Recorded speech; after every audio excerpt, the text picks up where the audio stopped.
Hi kiddos, it's Mrs. Gershon here.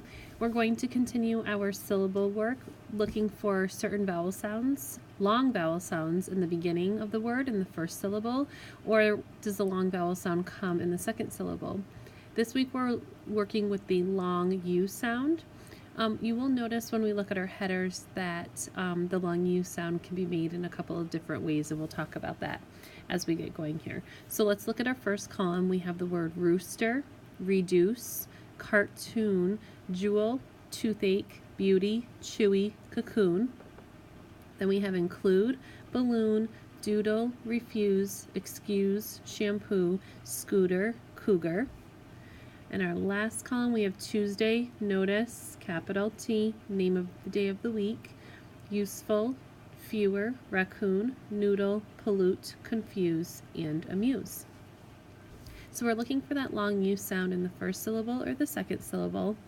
I will point out, especially in our first header, rooster, when I clap it out, rooster, I hear the break come after the long U sound, but the long U sound is created with your double O's.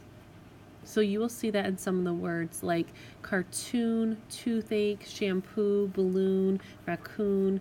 You see that long U sound created by that double O. In our second syllable word, we have include. So I have my syllable break after the in, and I see my long U sound here, which is being created by a vowel consonant E, which you will see mostly in the rest of the words that we're working with this week. I do have a couple of words here that are making the long U sound with some different syllables.